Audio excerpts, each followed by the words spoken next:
Salut tout le monde, c'est Choups et aujourd'hui on va donc regarder ce qu'il y a dans la boîte et faire le test du Galaxy S25 Ultra car j'ai eu la chance de mettre la main dessus à l'avance. Ça fait une semaine que je suis en test dessus et je peux vous dire qu'il me surprend tout le temps. Les Samsung me surprennent chaque année. Chaque année, Samsung me surprendra. Et là, c'est au tour du Galaxy S25 de passer dans mes petites mains pour le test. Donc pendant une semaine, j'ai pu tester son stylet, l'appareil photo, un petit peu toute l'IA qu'il y a dedans, etc. Et donc on va pouvoir faire le point ensemble sur ce smartphone qui est ici. Le voilà, le beau, le magnifique S25 Ultra, que je kiffe pas mal, hein. Je le kiffe bien, j'aime bien le design qu'ils lui ont donné, mais bon. On va pas se mentir, Samsung et le design, c'est les pionniers. Samsung définit un design et les autres marques s'alignent. Et l'année passée, on avait des bords beaucoup plus carrés. Cette fois-ci, on revient à un arrondi parce que voilà, c'est la norme, hein. Les smartphones arrondis, c'est comme ça, tous longs. Et le S25 Ultra ne fera pas. On a des bords plus fins. On a un bloc photo qui a été un peu retravaillé, qui ressort, mais beaucoup moins que par le passé. Ça c'est déjà mieux, mais il y a encore à revoir. C'est du verre poli qui est vraiment magnifique, une texture que j'aime vraiment beaucoup. Alors bon, dans cette version qui est soi-disant la version bleue, je sais pas trop où il est le bleu, c'est écrit sur la boîte bleue, hein, donc voilà. Si je regarde ici, c'est écrit... Donc ici on a la version Titanium White qui est vraiment la plus belle pour moi, on a les noirs etc, mais bon, dans les couleurs qui sortent un peu, j'aime vraiment bien. Ça résiste à tout, c'est IP69, ça résiste à la poussière, à l'eau, etc. Donc on a vraiment un design qui est très épuré pour un smartphone qui est beaucoup plus léger que par le passé. J'ai été surpris de comparer à mon autre smartphone. Vraiment gros kiff. Du côté de son écran, on a un écran qui est tout bonnement époustouflant. Je trouve que je n'ai jamais vu d'écran aussi beau que celui-là pour le moment. On a une dalle AMOLED de 6,9 pouces avec un taux de rafraîchissement de 1 à 144 Hz avec une luminosité maximale de 2800 nits. Donc ça veut dire qu'on a vraiment des noirs très noirs, des lumières qui pètent.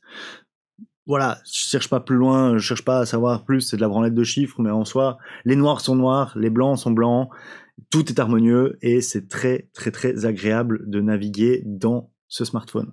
On est sur ce qui se fait de mieux, le dernier Snapdragon. Ici, j'ai pu tester la version qui est équipée de 12 Go de RAM et 256 de stockage. C'est pas le plus haut, hein, il y a plus haut au niveau stockage, etc.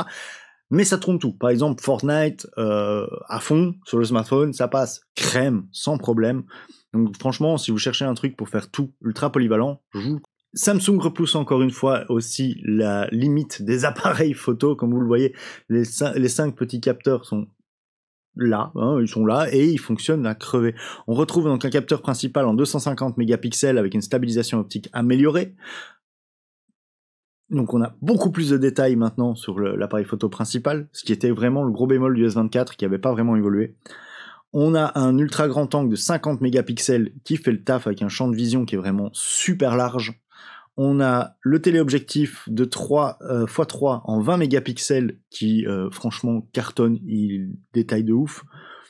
On a le x10 en périscope qui est en 20 mégapixels et enfin on a un capteur TOF 3D qui calcule la distance des objets plus efficacement pour des photos portraits par exemple beaucoup plus précis. Alors la vidéo n'est pas en reste, hein, sur le smartphone, comme tu t'en doutes, on peut filmer jusqu'en 8K 60 images par seconde, ce qui est assez insane, sachant que les capteurs sont prévus pour justement avoir le maximum de détails.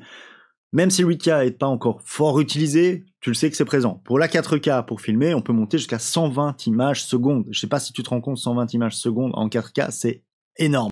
Donc dis-toi que tu peux faire des ralentis en 4K assez spectaculaires avec ce smartphone, c'est ça qui est fou. Ce qui est fou, c'est aussi le mode réalisateur qui nous permet d'aller personnaliser les détails de chaque caméra pour prendre des photos et filmer, ce qui n'était pas vraiment le cas avant. Là, maintenant, on peut aller beaucoup plus loin, et ça, franchement, moi, j'ai kiffé passer des heures à tester ces petites options. Du côté du S Pen, qui est caché en dessous, beaucoup plus discret que par le passé, ils se font maintenant parfaitement à l'écran, je trouve, enfin, à la carcasse, on le voit presque plus. Cette fois-ci, ça y est, Samsung a corrigé un gros défaut, c'était que le S Pen était un peu foutu là où ils pouvaient le foutre. C'était épais, c'était pas beau. Là, maintenant, ils se font totalement dedans et il est plus fin que par le passé, le smartphone est plus léger que par le passé et le S Pen se cache totalement dedans et c'est vraiment bien. Ils ont réduit encore plus la latence entre le stylet et l'écran, ce qui est vraiment fou, alors qu'il n'y en avait déjà pas beaucoup. Et surtout, ce petit stylet, il a une autonomie de 30 jours, donc tu peux l'oublier, pendant 30 jours il fonctionnera, tu le mets, en 5 minutes il est rechargé, parce que oui, ça se recharge, un stylet, voilà, il y a un mode induction à l'intérieur qui fait que ça se recharge. L'autre truc fou, c'est que comme ils ont réduit la latence entre l'écran et le stylet, c'est que l'écriture est beaucoup plus fluide et beaucoup plus harmonieuse. On a moins cette sensation d'avoir un stylet qui se traîne, et donc l'écriture est beaucoup plus fluide que par le passé.